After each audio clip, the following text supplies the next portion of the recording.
Hi everyone, you're watching the Virtual Amicus and I'm Jay Lodha. Well, today's topic for discussion would be on bails, the governing laws in our country. So while granting a bail, what is it that the court has to keep in mind? Is it the nature of accusations? Is it the severity of the punishment? Or is it if at all the accusation entails a conviction or the nature of evidence that is there in support of these accusations? Is it the apprehensions of the witnesses that is being tampered with, or the apprehension of there being a threat? So the honorable courts have to maintain this delicate balance between that of personal liberty as guaranteed under Article 21 of the Constitution of India of the accused and the investigational right of the police. So henceforth, an accused is not detained in custody with the object of punishing him on the pure and simple assumption of guilt. Now, obviously, when a matter pertaining to a bail application is listed before a court, detailed discussion of the evidence and elaborate documentation of these merits has to be avoided completely, because the reputation of a person is always a valuable asset as guaranteed under Article 21 of the Constitution of India. So to elaborate further, we have with us an ace criminal advocate, a brilliant attorney. Her name is Miss Mudita Sharma. And just to give you all a brief introduction about our speaker for today's session, the amicus for today's session, she earned her LLB degree from the Faculty of Law, University of Delhi in the year 2014.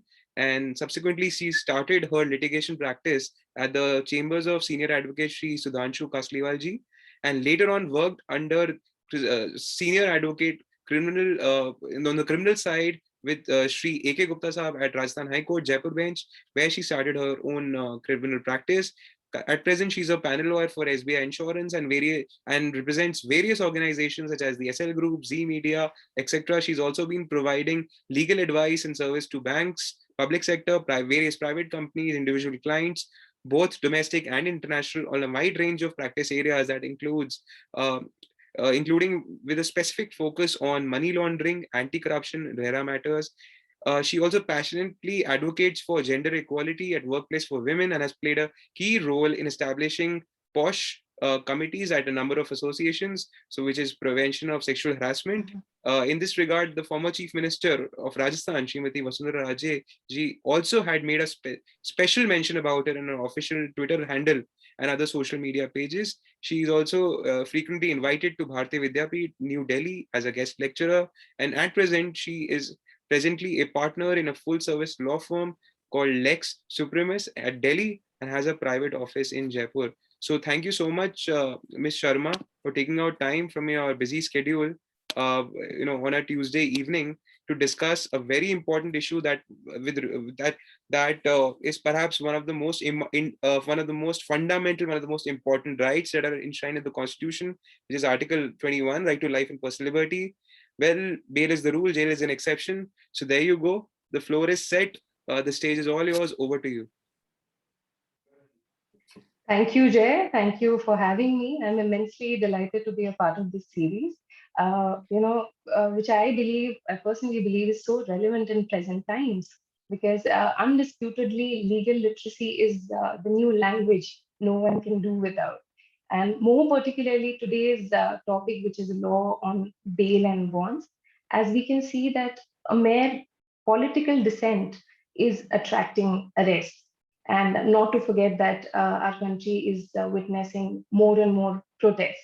So, therefore, in today's session, we are going to understand the concept of bail, basic terms like bail bonds, surety, security, etc., distinction between bailable and non-bailable offences, and considerations for grant of bail, and conditions that can be imposed by the court or cancellation of bail or suspension of sentence, etc. So let's quickly start with our slides. Let me share my screen with you.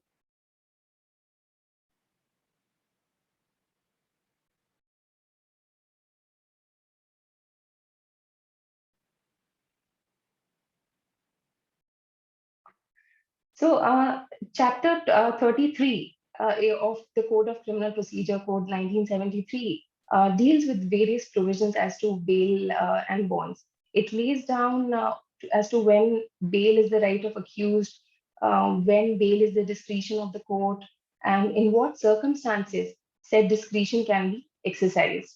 What are the terms and conditions which would be required to be observed by the accused who has been released on bail, and what powers are vested in the court in the event of accused committing default in the bail order. So besides Chapter 33 of CRPC, Section 436 to 439, another provision is there which deals with the concept of bails, which is Section 167 of CRPC, which is generally termed as default bail. So while considering the aspect of bail, both these provisions are to be studied in the context of each other. So then CRPC also provides provision for bail even after conviction. So that is at the stage of appeal or revision, which is provided under the provisions 389 and 397 of CRPC. So in this in today's topic, we are going to understand what are bailable offense, what is these provisions pertaining to the kinds of bails. So let's quickly move on to our first slide. So what is bail? We need to understand the concept of bail along with the concept of arrest. So bail is nothing but it is a conditional release of a person accused of committing an offense by ensuring his future attendance in the court for trial. So bail is not defined anywhere in CRPC. However, it commonly means that the release of a person who's acquitted of an or who's accused of an offense on one's own bond, with or without sureties. So we are going to understand what these words mean, surety, securities, in the coming slides. So the basic underlying principle of bail is that every accused person is presumed to be innocent until proved guilty. So the purpose of bail is not to set free any person who is accused of a crime who may be a threat to the society, and but a person should not be deprived of his liberty except for a distinct breach of law. So we need to understand that concept of arrest, concept of bail, and the fundamental right of granted Article 21 of the Constitution of India, they all go hand in hand.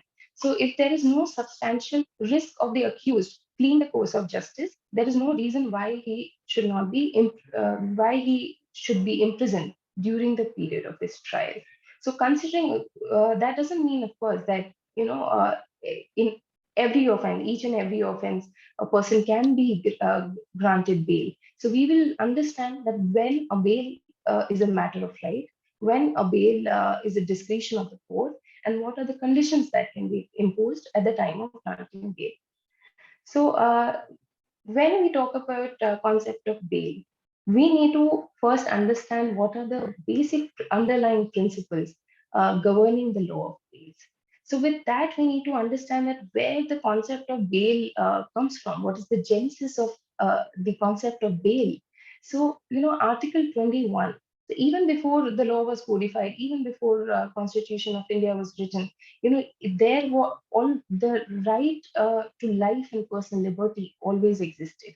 So Article 21 of the Constitution of India, it says that no person shall be deprived of his life or person except according to the procedure established by law. So we here when we talk about arrest, arrest curtails the liberty of a person, whereas bail safeguards the personal liberty. So when we say that whenever, let's say, an FIR is lodged or offense is committed, we see that firstly we need to see that if there is a person who is suspected of the commission of crime, the basic principle is that uh, the person would be, the presumption would be that the person is innocent until found guilty. So we need to understand here, I would like to mention, the basic principle, which is the setting stone, and which is bail is a rule and jail is an exception.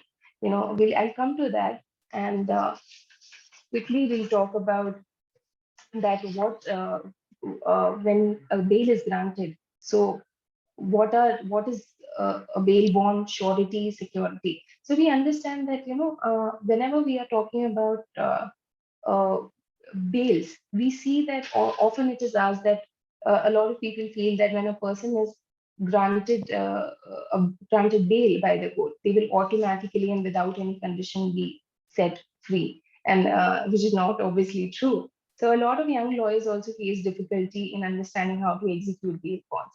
So here, before going into the provisions of provisions governing the law of bail, in what circumstances bail can be granted and what are the provisions, let's just first understand that what are bail bonds. Because when we talk about how a bail is granted on what conditions, so that conditions are, we have to understand what is a bail bond. So a bail bond is nothing but a simple undertaking. It is given in a format which is provided under section 44, 41, and 476 CRPC. It is a written document by an accused person, and his family members, or anybody, acquaintance, or anybody, basically an individual, who also gives an undertaking along with the accused to ensure that the accused will appear before the court at the scheduled time and date as ordered by the court. So, who's a surety? Surety is nobody, just any individual who can be said as a jailer by, not by choice, but just by situation.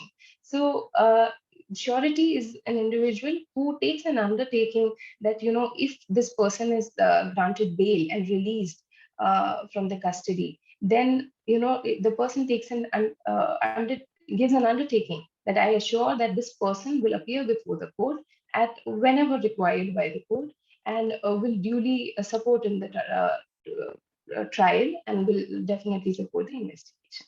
So from there, we move on to the bail amount. So whenever somebody is granted bail, so there certain conditions are imposed, which may include bail amount.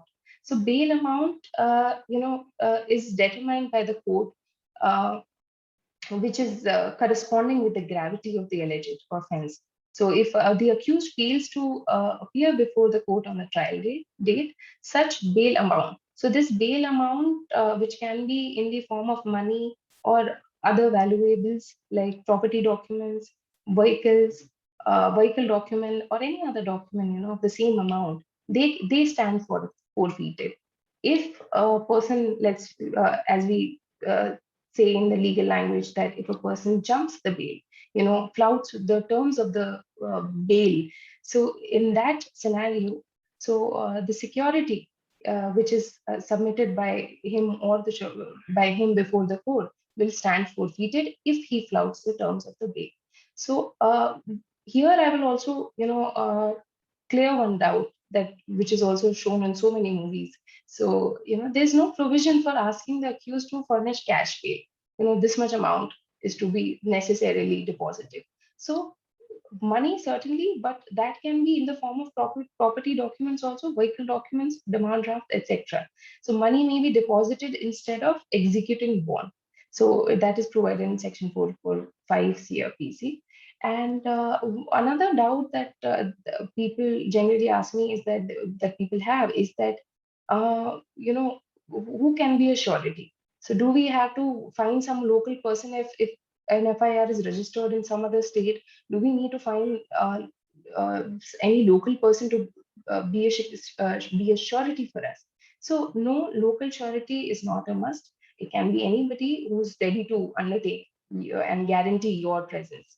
So, and also in case the person who furnished the bail bond misses attendance during trial, the court can forfeit or the property or cash against which the bail was granted to such a person.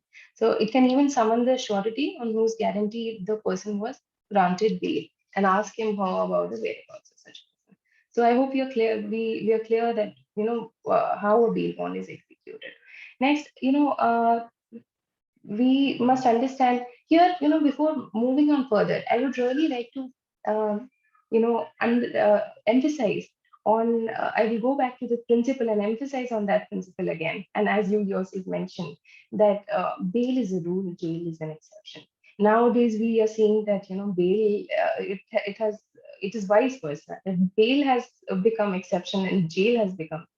So here I want to mention that I would like to take this moment rather to emphasize and appreciate on the concept pioneered by late Justice Sri Krishna Iyer, which is a stepping stone in the criminal law. So that is, bail is a rule and jail is an exception. So Justice Iyer has many pioneering verdicts to his name. And one of the most relevant among them is the state of Rajasthan versus Balchan judgment, pronounced in 1977. So from there we get this principle that bail is a rule and jail is an exception. So moving on to our next slide, that is now let's start with the provisions governing the law of bails. So Section 2A of CRPC defines bailable offense as an offense which is shown as bailable in the first schedule or which is made bailable by any other law for the time being in force. So here we see that which are the bailable offenses? Offenses or crimes that are not serious in nature, bail can be granted as a matter of right. It can be granted by a police officer or even by the court. So we here in cases which are not of that grievous or serious nature, whenever a person is arrested, he or she is entitled for bail as a matter of right. So they may be released on bail on executing bail bond with or without furnishing sureties. So here we need to understand that as a common person, you may not be aware that which is a bailable offense, which is not a bailable, which is a non-bailable offense. So how do you know, right? So there we also need to understand, and everybody needs to know that it is the duty of the police officer which comes to arrest a person to inform the person to be arrested that of the rights that the person has and to make him aware of the provision under which he's being arrested and what are the allegations against him, what is the charge against him, and why is he being arrested, and under that what are his rights. So if he's arrested in case of a bailable offense, so there he needs to be made aware that he can be granted bail as a matter of right and he can be released on immediately on furnishing bail bond. So here, but of course, bail, we do not want to you know let an accused person go scot free. So there we impose certain conditions in bail bonds. So what can be the conditions in bail bonds? So it can be that the person will not leave the territorial jurisdiction of the state without the permission of the court or police officer. It can be that he shall give his presence before the police officer every time he is required to do so. And it can be that he will not tamper with any evidence whatsoever considered by police in the investigation, and any other term, which the court deems fit. Uh, However, here we need to understand that once you have granted bail, that doesn't mean that, uh, even in cases where you're accused of bailable offenses and bail is your right, even in those cases, bail can be rejected by court. So, court is empowered to refuse bail to an accused person, even if the offense is bailable, where the person granted bail fails to comply with the conditions of the bail bond. So, there the court can definitely refuse the bail also, even in the case of bailable offense. So let's move on to non-bailable offenses. So what are the non-bailable offenses? We understood that bailable offense are those offenses which are there in the Schedule 1 of CRPC, and non-bailable offenses are those which are other than bailable offenses. So here non-bailable, there what non-bailable means is that it is a discretion of the court and not a matter of right. So if you're arrested, you can't, ask for release as a matter of right. So because non-bailable offenses are particularly those which are of grievous nature, which are very serious in nature, and therefore bail is not a matter of right in such cases. Bail is granted as a matter of discretion of court. So here we let's see who can grant bail under section 437. So under section 437, and later on we are going to we are going to talk about section 439, so which also relates to non-bailable offense. So under section 437, bail can be granted by a court other than High Court and Court of Session.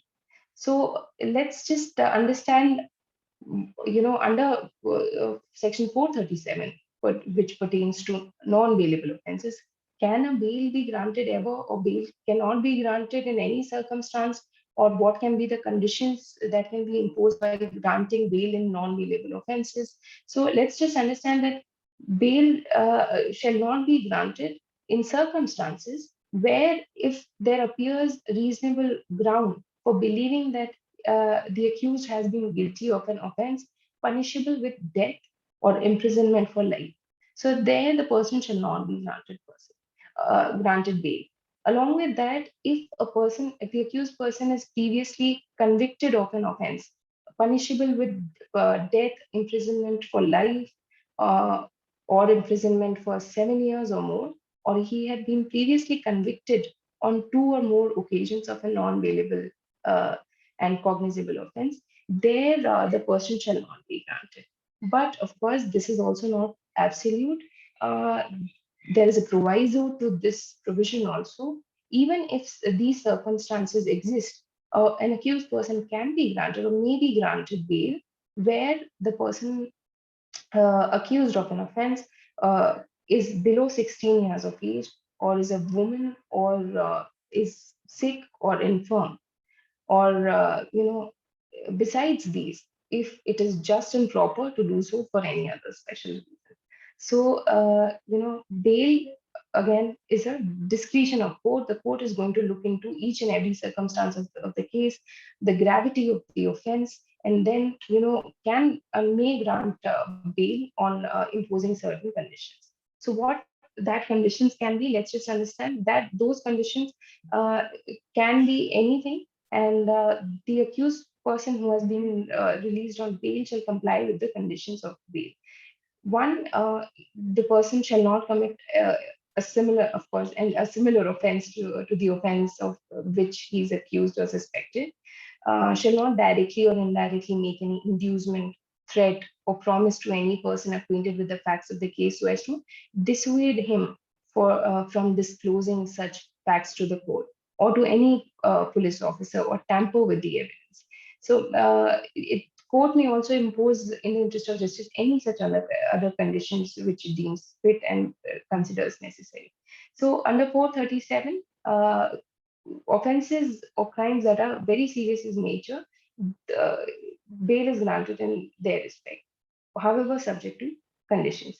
So there are more conditions, there are more considerations that a court has to keep in mind while granting bail in non-bailable offenses, because of course, that person, if released on bail, may be a threat to the society. So in those cases, along with the fundamental right of personal life and liberty, the court has to also ensure that uh, that the person doesn't become a threat or menace to the society. So therefore, the conditions are imposed. What are the considerations of considerations that the court has to keep in mind while granting bail in such offenses of serious nature?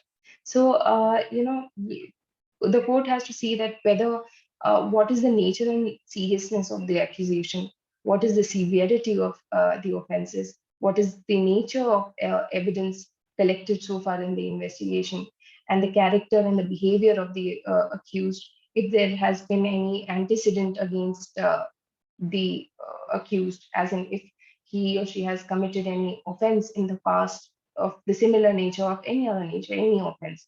So chances of the accused absconding and not being available during the trial, or possibility of repetition of crime, or chances of the accused of tampering with the evidence and witnesses, and last but not the least, a larger interest of the people and the state. So we see that, in cases of prevention of corruption, so there the court sees that whether, if a person who seems to be a government official and is of influential nature, and if released on bail, can tamper with the evidence or not, or with the witnesses. So such kind of consideration are always kept in mind while granting bail. Moving on to our next provision, that is non-bailable offense. under Section 439 CRPC. So, under 437, we discussed that all those non-bailable offenses, regarding which any other court besides a high court or session court can grant bail. So, under Section 439, a court of sessions and the high court has, you know, vast power. Even in cases where the trial court doesn't have power to grant bail or release an accused person on bail. In such cases, high court or the court of session, they have special powers to grant bail. So in those cases, uh, the high court can certainly impose condition. It may direct that any person accused of an offense and is in custody be released on bail. They can impose any condition which is considered necessary for the purpose is mentioned in that subsection. It may impose or set aside any condition imposed by a magistrate when releasing or set aside or modified. So here I will just pause and mention that what can be, the conditions which imposed by a magistrate which can be modified. So here, as we discussed when we talked about, bail bonds and the bail amount. So there are certain cases where, bail is granted, but the bail amount is so high that the accused person cannot pay that much money or doesn't have any security or doesn't have anything, of that value to furnish bail bond. So, it is a way of, rejecting a bail or denying a person his right of bail. So even in those cases where, excessive amount is imposed as a bail amount, so in those cases, the Honorable High Court and the Court of Session, they have special powers to release such person on bail and or set aside or modify such conditions imposed by the magistrate. So when the offence is triable exclusively by the Court of Session, uh, they have to give notice of the application to the public prosecutor unless it is for reasons to be recorded in writing of opinion that it is not practicable to give such notice. So we understand that since the offenses are of previous nature, so therefore, it is plausible to give notice to public prosecutor. First, hear the state that why, the state has arrested a person, what has come out in the investigation so far, and whether it is plausible to and reasonable to release a person on bail. So, what a right to or let's say opportunity of hearing is to be given to the public prosecutor before recording in writing, any order of bail. So it may also direct that any person who has been released on bail under this chapter be arrested and committed into custody. So it's a misunderstanding. A lot of people feel and understand that once a person is granted bail, they are they are uh, scot-free and they are not required anymore, or they have been released, or they have been discharged. So we need to understand that when a person is released on bail, that doesn't mean that they are released on bail, or they are discharged for an indefinite period. If they flout the terms of the bail, the conditions of the bail, then the court can, pass an order for arrest of the accused person who has flouted any of the terms of the bail, and they can order him to be committed to custody. So moving on to our next slide, that is cancellation of bail. So as we just discussed, when we talk about grant of bail, we also need to understand, as I said, that it is not an absolute right. So the court also has powers to cancel the bail which has been granted. So under Section 437, subclause 5 of CRPC, any court which has released a person on bail under subsection 1 or subsection 2 may, if it considers it necessary so to do, direct that such person be arrested and commit him to custody. So even the court of session, even the court, besides High Court or Session Court, has power to cancel the bail which has been granted by it. And similar power has been is resorting with the High Court or Court of Session under Section 439, Subclause 2 of CRPC. So a High Court or Court of Session may direct that any person who has been released on bail under this chapter be arrested and commit him to custody. So why, what can be the conditions, that what can be the circumstances, mitigating circumstances when a person who has already been enlarged on bail can be again arrested, and his bail can be cancelled. So, in this respect, a landmark judgment that is Abdul Basit alias Raju and others versus Muhammad Abdul Qadir Chaudhry, which is reported in 2014, volume 10, SCC, page 754. So, in this matter, the court held that there are a number of grounds which are available for cancellation of a bail which has already been granted. So, what can be those grounds? Those can be that if the accused made an attempt to flee from justice, if he tried to tamper with the evidence, if supervening circumstances show that it would no longer be conducive to a fair trial to allow the accused to retain his freedom during the trial, or if the order granting bail was without any jurisdiction, you know, these are the cases where an offense which is triable by the Court of Sessions, and their bail is granted by the magistrate. So such are the cases where bail is granted without jurisdiction. So if in such cases, High Court or Court of Sessions can cancel the bail, or if there was a wrongful exercise of power by the magistrate in granting bail, their bail can be cancelled. So, what are the landmark judgments which govern this law uh, of bails? I think Sanjay Chandra versus CBI, decided in 2012, has so far been the landmark judgment in this respect, which reiterates the principle enunciated in the state of Rajasthan versus Balchand case, where it was said that bail is a rule, jail is an exception. So it was also held that the principal purpose of bail is to ensure that the accused person will return for trial if released on bail. So the court held categorically that, this court time, I will quote, that this court time and again has stated that bail is the rule and committal to jail an exception. It is also observed that refusal of bail is a restriction on the personal liberty of the individual guaranteed under Article 21 of the Constitution. So, arrest deprives an individual of his personal liberty, and the act of securing bail usually sets him free. So, the concept of bail is inextricably linked to the right to personal liberty. So, that is held in the case of Sanjay Chandra versus CBI.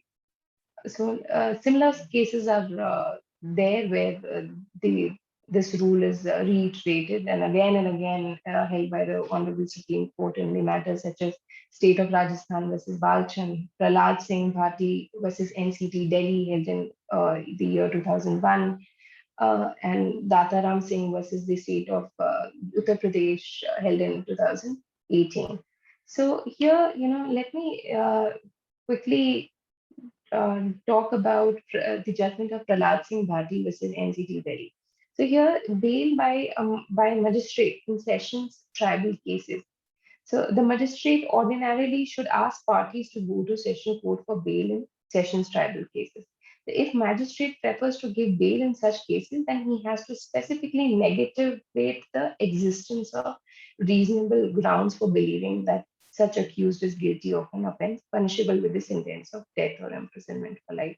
So why I'm discussing this matter, because time and again this is seen that where the cases where which are triable by the sessions court, in such cases if magistrate decides to take bail, then in those cases the magistrate has to specifically negativate that any offense which is punishable for sentence of death or imprisonment of life was ever committed, or not committed, but if the accused is or prima facie not guilty of such an offense. So this is a doubt that mostly law students have, that what if in cases triable by sessions court, bail is granted by magistrate. So this judgment covers that aspect. Moving on to our next slide, which I believe is very important for securing the right to life and personal liberties. Law pertaining to anticipatory bail. Section 438 empowers the High Court or Court of Sessions to grant pre-arrest bail in exceptional cases where the case alleged is frivolous or groundless. So, number of times, as we can see, such fake FIRs are being registered and people are being arrested. And later on, we come to know that 20 or 30 years later, they are acquitted of the offenses they are charged with. So we need to understand that 438 is a section which empowers the court to grant pre-arrest bail, where a offense is committed and a person is apprehending arrest. So there, so there are different stages, where there is an apprehension of arrest for a non-bailable offense. What can that be? There can be, when we talk about bail, we also need to understand that understand the procedure how a criminal case proceeds. So once an FIR is registered, so there the investigation will proceed, and then the report, either positive or negative, that means a person is either you know guilty of committing the offense or not, as per the investigation. So then trial will take place. Then finally the conclusion of the trial. So there are several stages where the right of not right, but where a person can apply for bail. So let's just say that firstly, during the period of investigation by the police after registration of FIR and before filing of the final report under Section 173 CRPC. So whenever the offense is committed, FIR is registered, and then investigation is going on, and then you have a reasonable apprehension that you may be arrested. There you can apply for anticipatory bail and court may grant. Further, during further investigation under Section 173 subclause A CRPC, even after filing of the charge sheet under Section 173 CRPC. So let's just say after conclusion of the investigation, police has submitted charge sheet against you, and the police has found you guilty of commission of an offense. So there, even after filing of charge sheet, if there is further investigation in the matter, then in that uh, case also one can apply for anticipatory bail. So next, after taking cognizance by the magistrate, summoning the accused under Section 204 CRPC through warrant. So there also at the stage of cognizance also one can apply for anticipatory bail, or court may grant. Next, while the magistrate committing the sessions case to the Court of Session under Section 209 CRPC and remanding the accused to custody, their anticipatory bail can be granted. Finally, during the inquiry or trial, if the court, on the basis of the evidence letting, impledes a person as an accused under Section 319 CRPC for the purpose of summoning and detaining him under 319 subclause 2 and 3 of CRPC. So these are the different stages. So one, during the investigation; second, after filing of charge sheet; third, after filing of charge sheet, but at the stage of cognizance; then after, during when the Court of Sessions is committing the sessions case under Section 209 at that stage, or even, at during the trial, if a person is summoned under Section 319. If a person is summoned under Section 319 and they are apprehending arrest, they can also, even during the trial, they can apply for anticipatory bail. So let's quickly move on to our Next slide. That is, what are the conditions for anticipatory bail? So anticipatory bail, we need to first understand that this is not a matter of a right. We need to understand that this power can be exercised only in exceptional cases by the High Court or Court of Sessions. So, what are the conditions for grant of anticipatory bail? The person shall make himself available for interrogation by a police officer as and when required. That's the first and foremost condition. Then the person shall not directly or indirectly make any inducement, threat, or promise to any person acquainted with the facts of the case so as to dissuade him from disclosing such facts to the court or to any police officer. That so after that, the person shall not leave India without the previous permission of the court. Then such other condition as may be imposed, by the court. So these are the conditions. And the landmark judgments which govern this aspect of anticipatory bail are Savitri Agarwal versus State of Maharashtra, which was decided in year 2009. It said that it is very crucial for cases involving 438 involving the anticipatory bail. So the Honorable Court, Supreme Court, held that the belief of the applicant seeking anticipatory bail must be founded on reasonable grounds and not just based on mere fear. So this is the most important principle governing the law of anticipatory bail. That if an offense is committed, an FIR is registered, or let's just say investigation is going on, and if you have no reason to fear, and still you come before the court that you are apprehending arrest. So in those cases, court may or may not grant. There has to be reasonable grounds and not just mere fear. Then similar cases are Anish Kumar versus State of Bihar, which was held in 2014. I believe this particular case, kind of, the provision was already there, but this particular case brought reforms to how arrests are made in case of 498A and 406 of CRPC. As we can see, more and more divorces are taking place. As in those cases, FIRs are registered against the husband and the family members. So in those cases, earlier what used to happen that arrests were being made rampantly, that without even giving them opportunity, they would be arrested. So in Anish Kumar versus State of Bihar, the court held that while deciding an anticipatory bail application for offences under Section 498A, that is cruelty on woman by her husband or any relative, it is necessary that there should be a mandatory notice to the accused to appear before the police officer under Section 41A of CRPC if he is booked for offense with punishment up to 7 years. So those cases where the punishment is uh, 7 years or less, there it is mandatory for police to give notice to the person accused of commission of offense.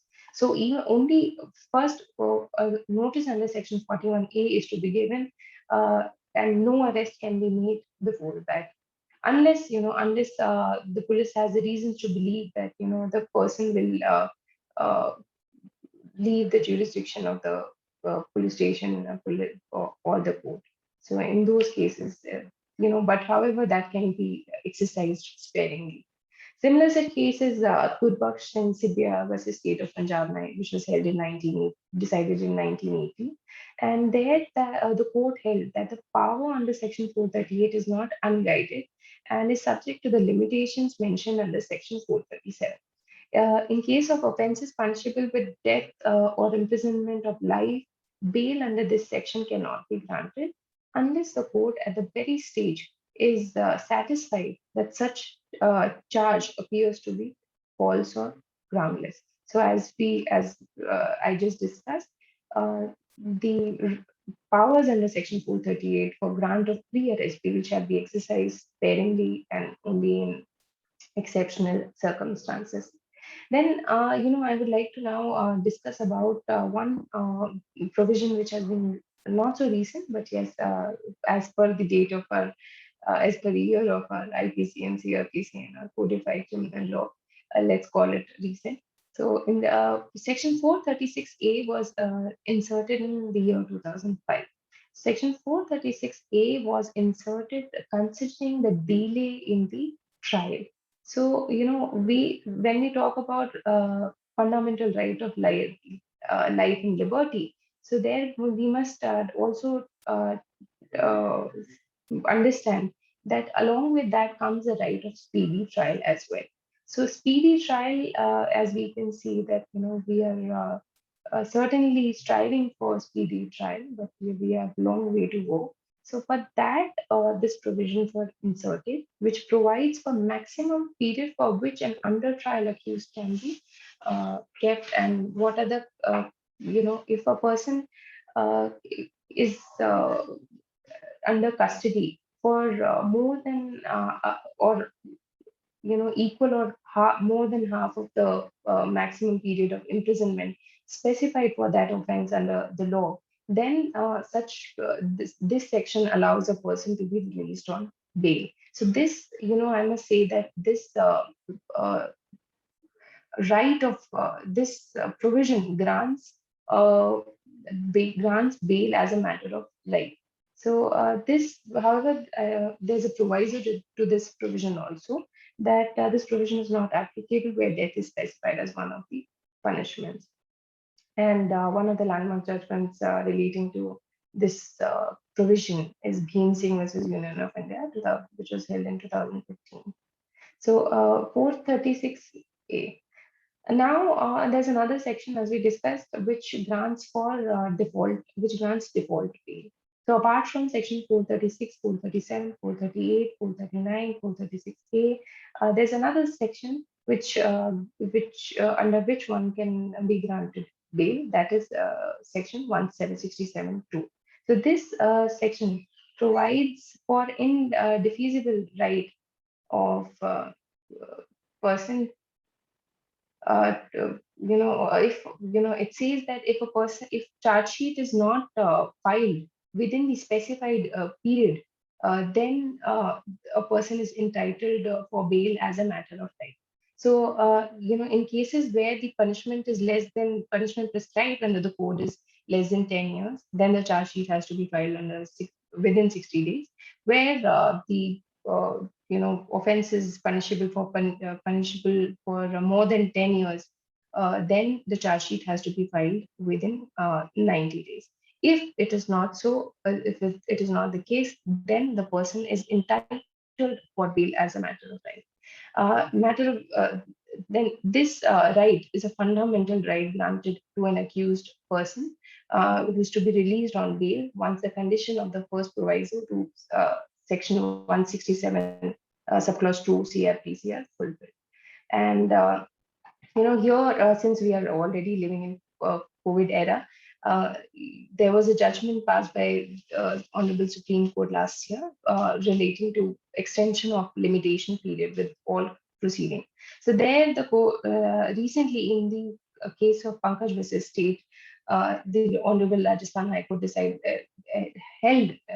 and held that this benefit of Supreme Court's order of extension of limitation is not applicable on uh, uh, the proceedings under Section 167 CRPC. So even during the COVID times, if the charge sheet is not filed within the specified period, then the person can grant apply for bail and has to be granted bail as well. Right? Then there's another provision which relates to bail. So we understand that whenever a person is accused of a commission of offense, there or trial is investigation or trial is going on, only till that stage a person can apply for bail. That is not the case. Even after conviction, even at the stage of appeal, a person can be granted bail, which is called suspension of sentence, which is provided under Section 389 CRPC. So court during the pendency of appeal, a person can be granted bail by the appellate court. So, Section 389, subclause 1 and 2 of CRPC deals with that, and Section 389(3) deals with the situation where person can apply for bail. So the Patna High Court, here I will mention another landmark judgment.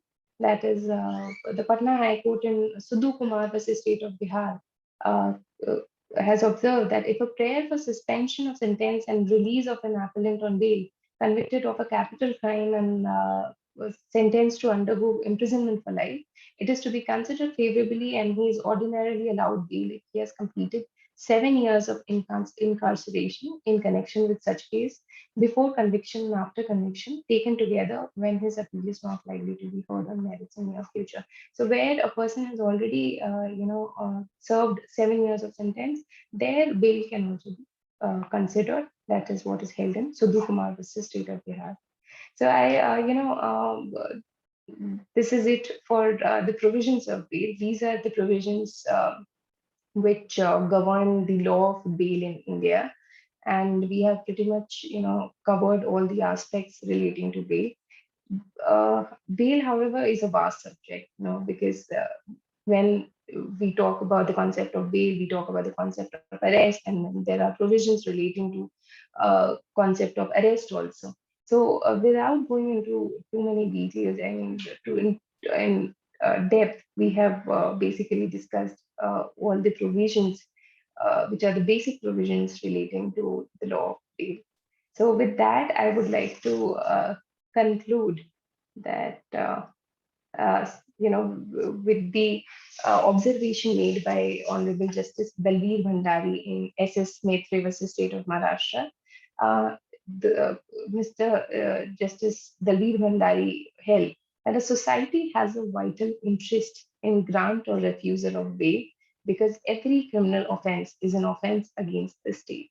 The order granting or refusing bail must reflect perfect balance between the conflicting interests, namely sanctity of individual liberty and the interest of society. I think that sums up the concept of bail and the uh, right of life and personal liberty under Article 21 and the arrest of and the concept of arrest uh, very nicely. So I think that's all uh, for the law pertaining to law of bail. Thank you so much, Miss Mudita Sharma. Well, given the time constraint, I think you pulled it off really well.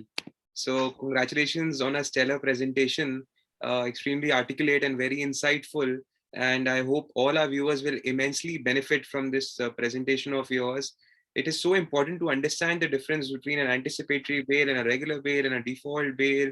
And not all bails are a matter of right. And when can a bail be filed? When is it required to be withdrawn? When is it required? So all these provisions are so important, and they are so important not just in criminal jurisprudence but even otherwise, because they're like instruments which talk about a person's right to life and personal liberty, which cannot be curtailed by the state.